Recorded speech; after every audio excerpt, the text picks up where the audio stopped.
ఇక ఆఫ్ఘనిస్తాన్ పాకిస్తాన్ల మధ్య యుద్ధ వాతావరణం నేపథ్యంలో పాకిస్తాన్ ఆఫ్ఘనిస్తాన్ పై విరుచుకుపడుతోన్న సమయంలో పెద్ద ఎత్తున చర్చ జరుగుతోంది. పాకిస్తాన్ బలమైందా లేకపోతే ఆఫ్ఘనిస్తాన్ బలమైందా, ఏ దేశ బలం ఎంత అని చెప్పేసి. ఎంజీరావు గారు, ఏ దేశం బలం ఎంత? ఎందుకంటే అలెగ్జాండర్ నుంచి అమెరికా వరకు మనం చూసాం, బలం తక్కువైనా కూడా ఎవరు కూడా నిలబడలేకపోయారు, గెలవలేకపోయారు. సో ఇప్పుడు ఏం జరిగే అవకాశం ఉంది? పాకిస్తాన్ కి పరాభవం తప్పదా? తాలిబాన్లదే విజయమా? అంటే ఏం చెప్తారు? ఎస్ అండి, ఇప్పుడు ఆఫ్ఘనిస్తాన్ పాకిస్తాన్ యుద్ధం, ఈ ఆఫ్ఘనిస్తాన్ పాకిస్తాన్ యుద్ధం అనేది భారతదేశం చాలా ఆసక్తిగా గమనిస్తుంది. అందరూ అనుకుంటారు Pakistan global fire power index లో 14వ స్థానంలో ఉంది. అణ్వస్త్ర దేశం 160 నుంచి 180 అణ్వస్త్రాలు ఉన్నాయి. ఒక మోడర్న్ ఎయిర్ ఫోర్స్ ఉంది. మరి 6.5 లక్షల సైన్యం ఉంది. వీడితో పోలిస్తే, పాకిస్తాన్తో పోలిస్తే ఆఫ్ఘనిస్తాన్ నిలబడగలదా? ఆఫ్ఘనిస్తాన్లో 99.9% ఇస్లామిక్ పాపులేషన్, కానీ అది ఇస్లామిక్ నేషన్ అయినా దాని శక్తి గుర్తుపెట్టుకోవాలి. ఆఫ్ఘనిస్తాన్ని ప్రపంచంలో ఏ శక్తి కూడా ఇంతవరకు ఓడించలేకపోయాయి. మరి పాకిస్తాన్ అధునాతనమైన సైన్యం, మోడర్న్ ఎయిర్ ఫోర్స్ ఉంది. కానీ అటు ఆఫ్ఘనిస్తాన్ చూస్తే కేవలం ఈ 6.5 లక్షల మంది పాకిస్తాన్కు ఉంటే దాని బలం కేవలం 150,000 మంది సైన్యం మాత్రమే. అవి తుప్పుపట్టిన అమెరికా వదిలేసి వెళ్ళిన సుమారు 10 లక్షల లైట్ ఆయుధాలు మాత్రమే ఉన్నాయి. దాని దగ్గర ఉండే ఆయుధాలు ఏంటంటే సుమారు యుఎస్ వదిలేసిన 122 హవిట్జర్, 155 హోవిట్జర్ గన్స్, ఒకటి లైట్ మిషన్ గన్స్, ఇలాంటివే 10 నుంచి 15 లక్షలు ఉన్నాయి. తర్వాత ఆర్మీ ట్యాంక్స్ తో కూర్చిన పాకిస్తాన్ దగ్గర ఉన్న ఆర్మీ ట్యాంక్స్ అసలు ఆఫ్ఘనిస్తాన్ దగ్గర లేవు. ఒక రకంగా చెప్పాలంటే ఆఫ్ఘనిస్తాన్ సైన్యంలో అసలు సైన్యమే లేదు. వాళ్ళు ఉన్న సైన్యం కూడా గెరిల్లా వార్ఫేర్. ఇప్పుడు పాకిస్తాన్ మీద వాళ్ళ దాడి చూస్తే రెగ్యులర్ ఆర్మీ కింద యుద్ధం కింద జరగడం లేదండి.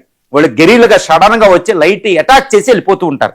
ఇప్పటికీ కూడా తాలిబాన్ సైన్యము పూర్తి సైన్యాన్ని ఎస్టాబ్లిష్ చేయలేకపోయింది. ఎందుకంటే ఆర్థిక సమస్యలు. ఇప్పుడే అమెరికా 20 సంవత్సరాల భయంకరమైన దాడి నుంచి తట్టుకుని ఒక దేశంగా ఏర్పాటు చేసుకున్నారు వాళ్ళ తాలిబాన్ ప్రభుత్వాన్ని 2021 నుండి.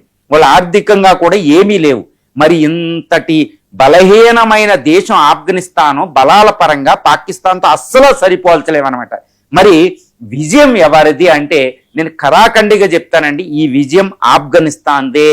ఎందుకు అంటే ఏ బలంగా చూసిన ఎప్పుడు కూడా ఒక యుద్ధం అనేది ఎప్పుడు కూడా అంటే మహాభారతంలో శ్రీకృష్ణుడు చెప్తాడనమాట, ధర్మరాజు దగ్గర 7 అక్షాహోణుల సైన్యమే ఉంటది, ఇటు ధృతరాష్ట్ర దగ్గర 11 అక్షాహోణుల సైన్యం ఉంటది. మరి ఎలా గెలవగలుగుతారు పాండవులని ఒక వేదంతో ఉన్నప్పుడు శ్రీకృష్ణుడు ఒక మాట చెప్తాడనమాట, గెలిచేది ఎప్పుడూ కూడా బలం కాదు, స్పిరిట్, వ్యూహం అనేది చెప్తాడనమాట. ఆ వ్యూహాన్ని రచించుకుంటారు. ఈవెన్ అలెగ్జాండర్ కూడా పర్షియన్ ఎంపైర్ ఓడించింది తక్కువ సైన్యంతో, వ్యూహంతో ముఖ్యం. ఆ యుద్ధ వీరులతో నైపుణ్యం ఇంపార్టెంట్. ఇప్పుడు ఆఫ్ఘనిస్తాన్ యుద్ధ వీరులతో పోలిస్తే పాకిస్తాన్ ఎట్టి పరిస్థితుల్లో పనిచేయదండి. ఎందుకంటే గుర్తుపెట్టుకోవాలి, 1979 నుంచి 89 వరకు ద గ్రేట్ రష్యా యుఎస్ఎస్ఆర్ని వాళ్ళు ఓడించారు. 10 సంవత్సరాల అనుభవం ఉంది వాళ్ళ దగ్గర. తర్వాత 2001 నుండి 2021 వరకు 20 సంవత్సరాల పాటు America marines, American great supreme military పవర్ని ముప్పు తిప్పల పెట్టారు వాళ్ళు. 20 సంవత్సరాల అనుభవం ఉంది. మరి పాకిస్తాన్ సైనికు దగ్గర అనుభవం ఏది? గుర్తుపెట్టుకోవాలి. అది that is the power of the Afghan Pashtun సైన్యం అండి. వాళ్ళు యోధాని యోధులు.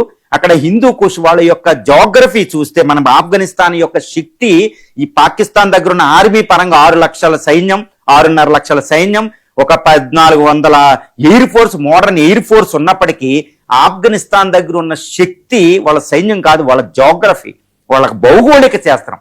అందుకని గ్రేవ్ యార్డ్ ఆఫ్ ఎంపైర్స్ అని పిలుస్తాం అనమాట. చూడండి, ఆ జోరాన్ లైన్ ఉంటది. పాకిస్తాన్ ఆఫ్ఘనిస్తాన్ ఈ రోజు యుద్ధం జరిగే లైన్ ఏంటంటే జోరాన్ లైన్ అంటాం. ఇది హిందూ కుష్ మౌంటైన్స్, కిర్దారు, చాగై, సులేమాన్ ఈ మౌంటైన్ రేంజ్ లో ఉంటదండి. ప్రపంచంలో అతి భయంకరమైన మౌంటైన్ సిస్టమ్ అనమాట. ఈ మౌంటైన్ సిస్టమ్ రివర్స్ పారుతూ ఉంటాయి. ఇక్కడ వాళ్ళ బౌండరీ ఉంటది. ఈ బౌండరీలో ఆఫ్ఘాన్కి మించిన వాళ్ళు లేరు. నార్త్ వెస్టర్న్ ఫ్రాంటియర్ ప్రావిన్స్ లో ఎవరు కనీసం 2 కిలోమీటర్లు కూడా రన్ చేయలేని పరిస్థితి అనమాట. 8 గంటలు పడుతుంది రెగ్యులర్ సైన్యానికి. కానీ ఆఫ్ఘాన్ యోధులకి గంటల్లో ఎక్కుతారు వాళ్ళు. వాళ్ళతో పోటీ పడలేరు. ఇప్పుడు వాళ్ళది హిందూ కుష్, సులేమాని ఈ యొక్క మౌంటైన్ జోరాన్ లైన్ వెంబడి పాకిస్తాన్ సైన్యం ఆఫ్ఘాన్ సైన్యంతో పోరాడలేకపోతుంది. కేవలం ఎయిర్ ఫోర్స్ తో అటాకే చెప్తుంది. రీసెంట్ గా ఫిబ్రవరి 22 వైమానిక దాడి తర్వాత ఆఫ్ఘాన్ సైన్యం తాలిబాన్ సైన్యం పాకిస్తాన్ మీద అటాక్ చేస్తే పాకిస్తాన్ రక్తం ఏరులై పారుతుందని తెలుస్తుంది. 200-300 మంది పాకిస్తాన్ సైన్యం చనిపోయారంటే ఆఫ్ఘాన్ తాలిబాన్ సైన్యం ఎంతటి పోరాట పటిమతో చిన్న చిన్న ఆయుధాలతో అది యుద్ధం చేస్తుందో చూడాలన్నమాట. వాళ్ళని ఎవ్వరూ ఓడించలేరంట. అది ఆఫ్ఘాన్ యొక్క గ్రేట్నెస్ అనమాట. పఖ్తూన్ సైన్యం మన ఇండియన్ ఇండిపెండెన్స్ మూవ్మెంట్ లో కూడా గాంధీ పక్కన ఖాన్ అబ్దుల్ గఫార్ ఖాన్ అని ఉంటారండి. 7 అడుగులు ఎత్తు యోధులు అనమాట. వాళ్ళకి ఫుడ్ తక్కువే, కానీ వాళ్ళు జాగ్రఫీలో వాళ్ళ యొక్క న్యాచురల్ బాడీస్ ఉంటాయి అనమాట. వాళ్ళతో పోరాటం అనేది అస్సాం ఆ మౌంటైనియస్ టెరిటరీలో అది ఈ రోజు బలం. అందుకనే మోడీ దోవల్ భారతదేశం ఏది ఏప్రిల్ 22 పహల్గాం దాడి తర్వాత మే 7 నుంచి 10 వరకే జరిగిన ఆపరేషన్ సింధూర్ తర్వాత భారతదేశం ఫస్ట్ టైం తన ఇండిపెండెన్స్ హిస్టరీలో రియలైజ్ అయింది. అదేంటంటే పాకిస్తాన్కి శత్రువులు ఎవరు ఉండాలంటే అసలు ఓడింప శక్యం కానీ పస్తూన్ సైన్యం ఉండాలి. నువ్వు ఎప్పుడు ఆఫ్ఘాన్ తాలిబాన్ అనకూడదండి, పస్తూన్ సైన్యం అని పిలవాలి చారిత్రకంగా. వాళ్ళని మోడీ దోవాలు ఏంటంటే ఒక పాకిస్తాన్కి ఒక పద్మ వ్యూహం రచించారు. అభిమన్యుడికి ఏదో పాకిస్తాన్ అభిమన్యుడితో కూడా పోల్చిన ఈ పద్మ వ్యూహం అనమాట. దీంట్లోంచి పాకిస్తాన్ బయటపడడం అసంభవం. ఈరోజు మోడీ అజిత్ దోవల్ చాలా చాలా సక్సెస్ఫుల్ ప్లాన్ అయితే అని నేను చెప్తాను.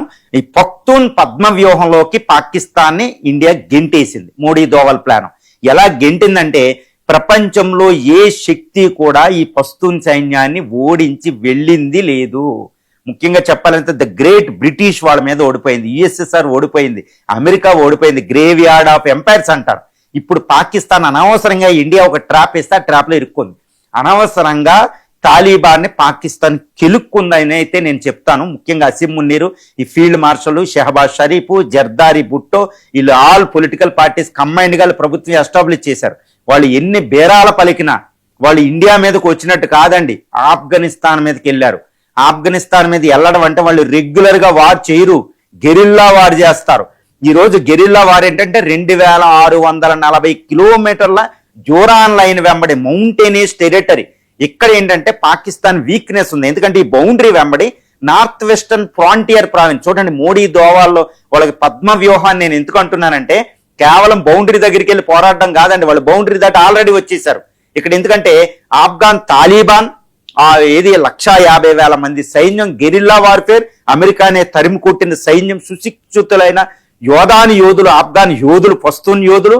తర్వాత నార్త్ వెస్టర్న్ ఫ్రాంటియర్ ప్రావిన్స్ లో ఉన్న టీటీపీ తెహ్రీక్ ఈ తాలిబాన్ పాకిస్తాన్ అనే తీవ్రవాద దళం, పాకిస్తాన్ చెప్పినట్టు వాళ్ళు 30,000 మంది యోధుల వరకు ట్రైన్ అప్ అయి ఉన్నారు. వాళ్ళని చాలా కష్టం, వాళ్ళని ఎవ్వరూ కూడా ఏమీ చేయలేరు. పాకిస్తాన్ ఆర్మీనే ఇస్లామాబాద్ లోనే బాంబు దాడులకు పాల్పడుతున్నారంటే పరిస్థితిని ఊహించుకోవచ్చండి. తర్వాత బలూచిస్తాన్ లిబరేషన్ ఆర్గనైజేషన్ ఒకటి ఉంది. వీళ్ళు అంటే టీటీపీ, బలూచిస్తాన్ లిబరేషన్ ఆర్గనైజేషన్, ఈరోజు తాలిబాన్, ఈ ముగ్గురు ఒక త్రిముఖ వ్యూహంతో పాకిస్తాన్ ఆర్మీ మీద పోరాడుతున్నారు. వీళ్ళని అనవసరంగా కెలుక్కుంది ఎవరు? పాకిస్తాన్ వీళ్ళు ఫస్ట్ కెలుక్కుంది. మీరు నా మాట వింటలేదు కాబట్టి అని కెలుక్కుంది. ఒకప్పుడు మీరు నేను క్రియేట్ చేసిన వాళ్ళే నాకు అడ్డం తిరుగుతారా అని అసీం మున్నీర్ అనుకుంటున్నాడు. కానీ వాళ్ళకు ఒక ఇండిపెండెన్స్ రాజ్యం ఉంది. ఇప్పుడు వాళ్ళు మన మాట వినరో, వాళ్ళని ఒక దేశం కింద ట్రీట్ చేయాలని ఇది చేయలేదు. కానీ ఇండియా చాలా జాగ్రత్తగా ముత్తాకి ఇండియా వచ్చినప్పుడు అమెరికాను వారం రోజుల పాటు ఢిల్లీలో ఒక దేశ విదేశాంగ మంత్రికి ఎంత అయితే హోదా ఇస్తారో, అంటే అమెరికన్ విదేశాంగ శాఖ మంత్రి ఇండియా వచ్చినప్పుడు ఎస్ జయశంకర్ గారి ఎన్ని అయితే రాజమర్యాదలు చేస్తారో అన్ని రాజమర్యాదలతో మనం ఆహ్వానించి ఢిల్లీలో వాళ్ళని అద్భుతమైన ఇచ్చాం, ఒక దేశం కింద ట్రీట్ చేసాం. మన బడ్జెట్ లో వాళ్ళకి నిధులు ఇచ్చాం, మానవతా సహాయం చేస్తున్నాం, ఒక దేశం కింద ట్రీట్ చేస్తున్నాం. కానీ పాకిస్తాన్ ఏం చేసిందంటే తప్పు ఏం చేసిందంటే మేమే క్రియేట్ చేసాం కదా, అమెరికా నుంచి స్వతంత్రం వచ్చింది, మేము చెప్పినట్టు వినవని వాళ్ళని రెక్లెస్ గా ట్రై చేసింది. ఐఎస్ఐ బాస్ ఏం చెప్తే అది తాలిబాన్ ప్రభుత్వం వినాలంట, అది అసీం మున్నీర్ కూడా కాదు. ఈ విధంగా ఈ ట్రీట్మెంట్ ని వాళ్ళు భరించలేకపోయారు. కాబట్టి ఇండియా మాట వింటున్నారు. ఈ విధంగా ఇండియా ఒక పద్మ వ్యూహాన్ని ట్రై చేసింది. ఇప్పుడు TPP, Balochistan liberation army, Taliban సైన్యం ఈ మూడిట్లతో పోరాడాలి. కేవలం జోరాన్ లైన్ దగ్గర కాదండి, వాళ్ళు ఈ అదృశ్య శక్తులు north western frontier province, Balochistan అంటే పాకిస్తాన్ లో 58% భూభాగంలో వాళ్ళ ఆధీనంలో ఉన్నాయి ఇప్పుడు. కాబట్టి ఈ కేవలం పంజాబు, సింధు, ఈ ఇస్లామాబాద్ ఈ ప్రాంతాల నుంచి పాకిస్తాన్ పోరాడాలి. ఈవెన్ పాకిస్తాన్ ఆర్మీలో కూడా పస్తూన్ సైన్యం ఉంది. 6.5 లక్షల సైన్యంలో 1.5 లక్షల సైన్యం ఆ జాతులకు చెందిన వాళ్లే ఉంటారు. వాళ్ళు అంటే ఏ విధంగా వాళ్ళు పాకిస్తాన్ ఈరోజు సైన్యం ఇరుక్కుపోయిందో చూడండి. అది ఒక పద్మ వ్యూహం, ద గ్రేటెస్ట్ ఇండియా స్ట్రాటజీ ఈ రోజుకి వేసిందండి. ఇండిపెండెన్స్ వచ్చిన తర్వాత వాడు ఏదో మనల్ని అటాక్ చేస్తే 1947 వాడు మనం అటాక్ చేస్తే మనం అటాక్ చేసాం. 1965 వాడు వచ్చి ఫస్ట్ అటాక్ చేస్తే లాహోర్ నుంచి మనం అటాక్ చేసాం. 1971 ఈవెన్ ద గ్రేట్ ఇందిరా కూడా వాళ్ళు వచ్చి అటాక్ చేసిన తర్వాత మనం అటాక్ చేసాం. ఈవెన్ వాజ్పేయి గారు కూడా అదే చేశారు. ఈవెన్ ఆపరేషన్ సింధూర్లో కూడా మోడీ అది చేశాడు. తర్వాత అర్థమైంది అజిత్ దోవాలో వీళ్ళందరూ ఏంటంటే ఇప్పుడు మనం అటాక్ చేయవలసిన అవసరం లేదు, వాడిని మనల్ని అటాక్ చేయడు కూడా. ఎందుకంటే పాకిస్తాన్ ఆర్మీ అంతా అక్కడ చిక్కుబడిపోయింది. ఇక పాకిస్తాన్ ఆర్మీలో పస్తూన్ అంటే అసలు వరల్డ్ లో ఈ పస్తూన్ మించిన యోధులు లేనే లేరు అనమాట. నిజంగా చెప్తున్నానండి, ప్రపంచంలో ఆఫ్ఘనిస్తాన్ ఓడించిన దేశం లేదు, సూపర్ పవర్స్ కూడా. ఇప్పుడు వాళ్ళతో పాకిస్తాన్ ట్రాప్ చేసింది. అందుకనే నేను ఏమంటానంటే ఇది మోడీ దోవల్ పఖ్తూన్ అనే పద్మ వ్యూహాన్ని పాకిస్తాన్ మీద విసిరారు. పాకిస్తాన్ షహబాజ్ షరీఫ్, అసీం మునీర్ దాంట్లో ఇరుక్కున్నారు. ఈ వలలోంచి బయటపడడం ఇంకా వాళ్ళ వల్ల కాదు. పాకిస్తాన్ అనేది సర్వనాశనం ముక్కలు అవ్వడానికి పస్తూన్ తాలిబాన్తో గొడవే అనేది ప్రధాన కారణంగా చెప్పుకోవచ్చు.